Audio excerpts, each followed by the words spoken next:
नमस्कार। आज हम बात करने वाले हैं एक बहुत ही जरूरी चीज पर, आपातकालीन कोष यानी कि इमरजेंसी फंड। हमारे पास ना इस पर कुछ लेख और रिसर्च पेपर्स हैं और हम इन्हीं के जरिए समझेंगे कि भाई ये फंड असल में है क्या, क्यों इतना जरूरी है और हाँ, इसे बनाने और मेंटेन करने के क्या तरीके हो सकते हैं।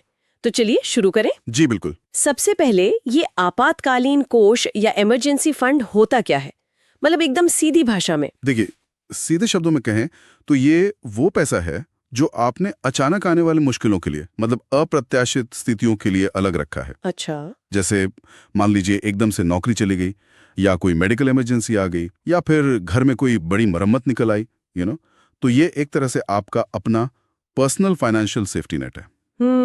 Safety net. मैंने एक लेख में पढ़ा था कि लोग अक्सर आपातकाल को बहुत बड़ा समझ लेते हैं, जैसे कोई बाढ़ या भूकंप, और छोटी लेकिन अचानक आने वाली जरूरतों को शायद नजरअंदाज कर देते हैं। हाँ हाँ, बिल्कुल सही कहा। और ये फंड ना आपको कर्ज लेने से बचाता है।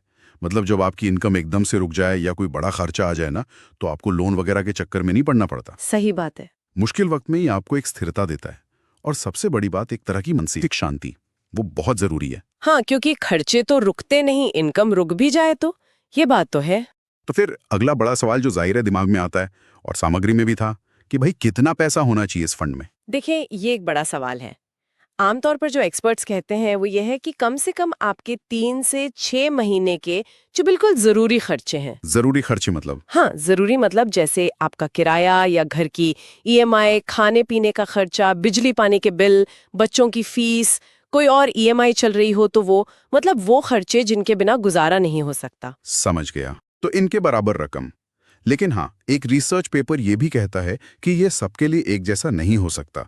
जिनकी आय, मतलब इनकम, रेगुलर नहीं है, जैसे आजकल गिग वॉकर्स हैं, फ्रीलांसर्स हैं। हाँ, उनके लिए तो उतार चढ़ाव ज्यादा होता है। बिल्कुल।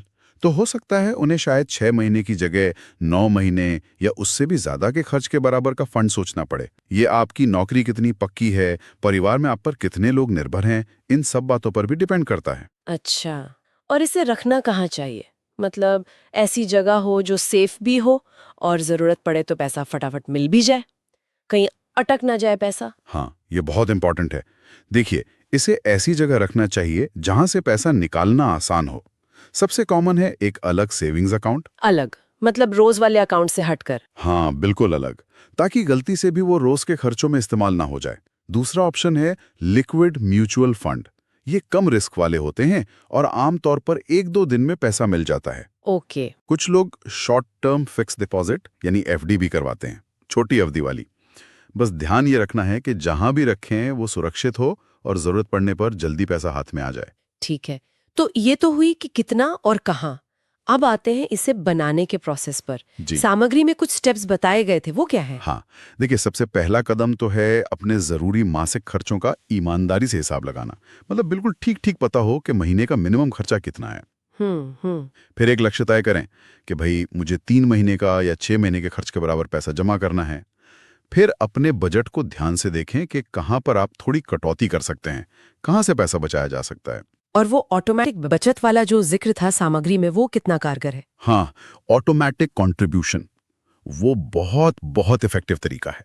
आप ऐसा सेट कर सकते हैं कि जैसे ही सैलरी आए, एक फिक्स्ड अमाउंट अपने आप कटकर इमरजेंसी फंड वाले अकाउंट में चला जाए। अच्छा, मतलब पता भी ना चले और पैसा जुड़ता जाए।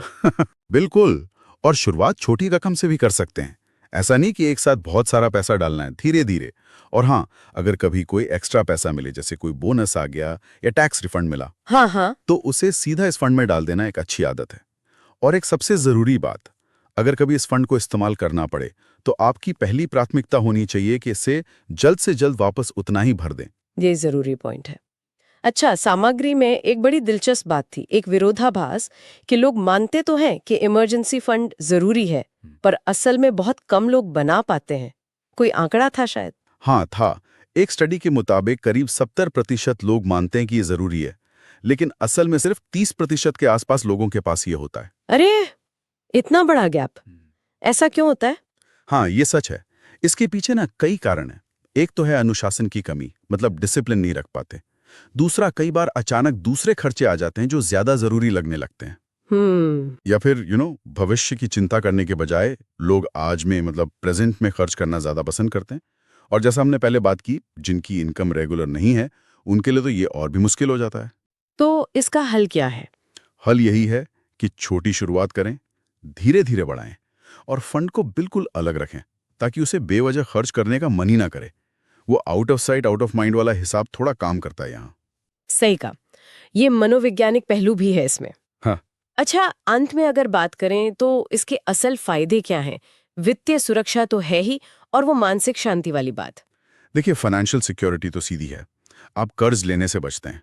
इससे लंबे समय में आपकी आर्थिक सेहत अच्छी रहती है।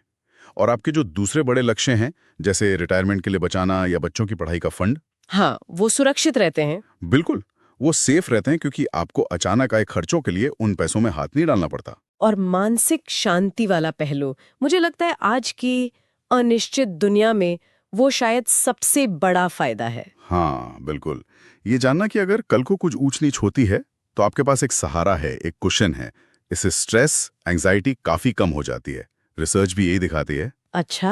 हाँ, जिन परिवारों के पास ठीक ठाक इमरजेंसी फंड होता है ना, वो किसी फाइनेंशियल झटके से मतलब आर्थिक मुसीबत से न सिर्फ जल्दी उभर पाते हैं, बल्कि वो भावनात्मक रूप से भी कम परेशान होते हैं और आप दबाव में बेहतर फैसले ले पाते हैं। ये बात तो है। तो कुल मिलाकर हम कह सकते हैं कि ये आपातकालीन कोष सिर्फ एक गुड टू हैव चीज नहीं है, बल्कि ये तो वित्तीय स्थिरता और मानसिक सुकून के लिए एक मस्ट हैव, मतलब एक अनिवार्य जरूरत है। बिल्कुल। इसे बनाने में अनुशासन और प्लानिंग तो लगती है, पर इसके फायदे बहुत गहरे हैं, है ना? आर्थिक भी और मानसिक भी। एकदम से। और जाते जाते ना एक सवाल शायद हम अपने सुनने वालों के लिए छोड़ सकते हैं सोचने को। हाँ, बताइए। कि क्या ये जो इमरजेंसी फंड का महत्व है, ये सिर्फ हमारे अपनी व्यक्तिगत फाइनेंशियल सिक्योरिटी तक ही सीमित है, या फिर जब समाज में ज्यादा से ज्यादा लोग इसे अपनाते हैं तो क्या इसका हमारी पूरी इकोनॉमी की स्थिरता पर भी कोई पॉजिटिव असर पड़ता है? सोचने वाली बात है ये।